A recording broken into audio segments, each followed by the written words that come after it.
I'm Allison for Leading Edge Dog Show Academy, and today we are going to talk about how to choose or how to fit a show lead on your show dog. So we have another YouTube that you'd be able to find at Leading Edge Dog Show Academy's YouTube channel that goes a little bit more in depth around different show leads, show collars, what they're called, all those kind of things. So, you know, feel free to check that out. But what we're talking about today is like, how would you pick, what would you pick, why would you pick certain collars, leads, and how to fit them on your dog. All right, so let's start with the basics. First of all, this is Murray, the Wonder Dog that we have here, and Murray is a coated dog. And what would I do if I was picking out a show collar for Murray? So I'm gonna go through a few of the basics. First of all, if you know me at all, you know that I'm a fan of a Resco lead. A Resco has this coated, I don't think it's nylon. I think it's a coated cotton lead. It's like kind of waxy coat, and if you think of those Australian waxed coats,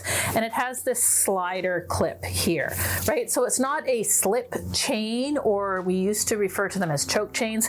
It is more, I love these for training, and I typically like the wide width for any breed, even a toy breed.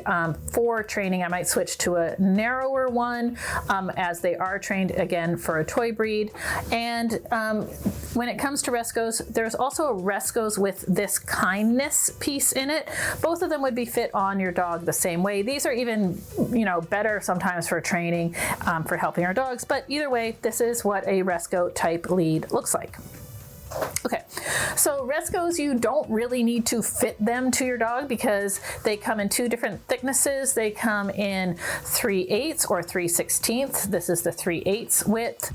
They can get a little bit narrower with use because they kind of stretch out, but you don't really need to fit them on your dog. However, because of their size, you don't have to worry about what size you're buying. But when you're putting it on your dog, what does that look like? So if we are putting it on Murray here and we had it, we're not going to put it typically like just down the neck and tighten it up. Unless you have like a Pomeranian, a Shetland sheepdog, we don't really want the Resco like partway down the neck. So some kind of Spitz breed, you're gonna want it right up behind the ear. So again, it's not even really okay to put it right up behind the ear and kind of have the excess hair hanging out there. What you would want to do is you kind of want to part the hair at the neck and kind of like all the way around your dog. And this is for any kind of leash. On a hairy dog, obviously. On a smooth coated dog, you're not worried about it, even like a setter spaniel. But like, you know, a Bouvier, an Australian Shepherd, a Shetland sheepdog, a poodle, a Bichon, you're gonna part the hair and make sure that the collar is sitting right at the skin. And then you would go back in with your brush and your comb and you would disguise that the collar is in there. And then you would do up your Resco lead nice and tight. Like we said with a Resco, you don't really have to worry about size. It's one size fits all, right? So that's kind of our first kind of training lead. My most recommended training lead, the Resco. Pretty easy peasy. Now let's move on to different kinds of slip collars. They used to be called choke chains or choke collars, but we call them slip collars now. So slip collars can come in nylon like we see here, or what is called a curved chain, which is basically like just a regular chain link. They can come in a snake chain, which is very popular in the show ring, which I guess when you bend it kind of makes a snake shape. It's flatter, it's smoother. A lot of times you can get them in different pretty colors. You can also get a braided nylon, which again I really like for training as well. Like they're great. You can also get like a flat snake chain, which is really great on like some of our bigger, more robust working breeds. They tend to look really good for the show ring on that. So let's talk about sizing, right?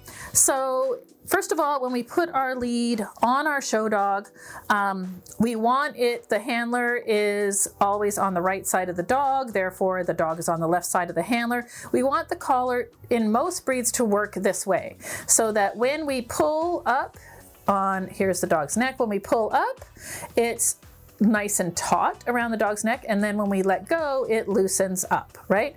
If the collar is this way, backwards, when it tightens up, it doesn't loosen when we're running around the ring.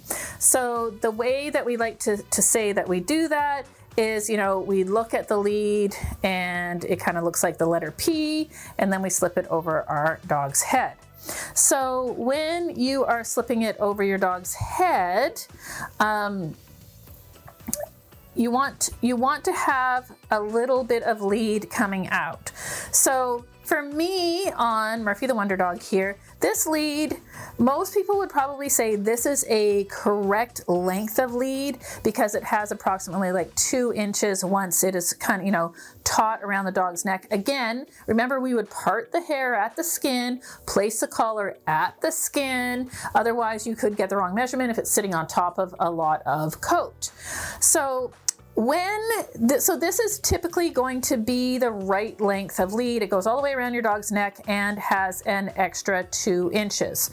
However, if I am showing a breed that has ears, and by that I mean they show expression with their ears, Shetland Sheepdog, Boston Terrier, most of our terrier breeds, I am typically going, if I'm using a slip chain, I'm going to want it longer because I don't want any connection, any extra weight anywhere around where the ear would be. You can see that if Murphy the Wonder Dog had, an erect ear, how it would interfere with the top of their ear. So I would like it slightly longer than that, so probably at least 4 inches. The other thing is that I am not a big fan of leads that have clips. So I prefer to use a lead that I can loop through the O-ring of my slip chain and make a leash and combo that stays as one piece. I cannot break it apart. I always find that if I do have a leash with a clip, that it's just adding that much extra weight to, like you can see the extra weight that it adds, right? I'm holding it taut and it adds that much extra weight to the nylon, where this one also has a clip on it, even though this clip is smaller. So it just can interfere with our dog's ear. So if you're showing your dog and you find that your dog isn't using their ears as much as you would like them to, and you have a lead with a clip, maybe you could change it to a loop lead. So here is a loop lead. It's just like a leash with no clip. It has the hand loop at one end and a much smaller lead, little collar loop at the other end, and you simply put it through the O-ring and then you guide the rest of the length of the lead all the way through that. Bada bing, bada boom, you have a lead and collar in one. And you can see that it is much, much lighter, therefore not going to interfere. It's also not going to make any noise. It's not going to jingle, jangle, and distract your dog from using their ears.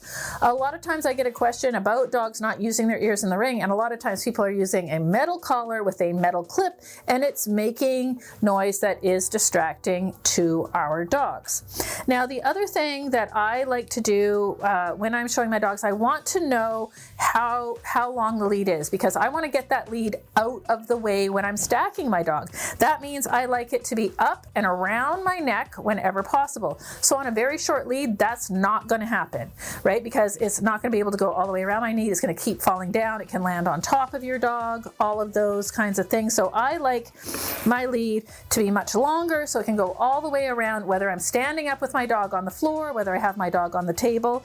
That's how I like it. My other thing I would like to talk about is these braided kangaroo leads. I mean, they're gorgeous. They're super popular. This one's really, really old. And they a lot of times have decorative beads on them, and a lot of people really like these. Again, I find that these can really interfere with our show dog because they add extra weight that is on their neck, and we might not notice it, but the dogs notice it. It also creates extra noise that can distract them in the ring, whether they are gating or you're trying to use their ears. The other thing, if you're trying to get the lead around your neck, it can cause weight that causes the lead to slide down off of your neck. And lastly, I like to have my lead in my hand nice and neat. We don't want our leads hanging out of our hand like this. We want them nice and neat and inside our hands. And if you have many rows of beads, it just makes it harder and more difficult for that lead to be in your hand and can actually cause hand fatigue. So if I do have a leash with beads on it, I like to have like one little set of beads that, are kind of out of the way. So this is kind of the general rule when we're looking for leads and collars.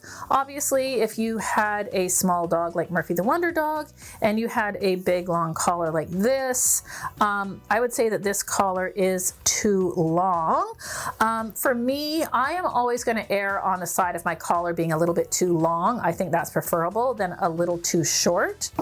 The last thing I would like to say about the loop lead connected to your show collar versus the clip is that in the ring, or actually anywhere that you're walking your dog, if you ever had to grab the dog or if your dog has a lot of coat, these clips can get stuck in the dog's hair, or you can hit them with your hand and bada bing, bada boom, your dog is instantly loose and running around the dog show, usually at the most embarrassing time it possibly can. Whereas if the leash and collar is together as one with a loop lead, that can never happen to you. So I hope that that helps you decide how to put a collar on your dog properly, how to size it, and which leash and collar you maybe should be looking for the next time you are trying to pick out a show leash. So I'd like to thank Murphy the Wonder Dog for being so cooperative today. And the next time you need to pick out a show leash or collar for your dog, I hope today's lesson helps. Hey everyone, thanks for watching today's video. Please leave us a comment below, let us know what you thought, and as well, if you have any ideas for future content that you'd like to see, you can put them down there as well. You can head over to leadingedgedogshow.com where you can find our free, premium, and subscription content, and we'd love to have you join us there. As well, don't forget to like and subscribe and turn on those notifications, that way you never miss another free video tutorial. That's it for today. Thanks for watching.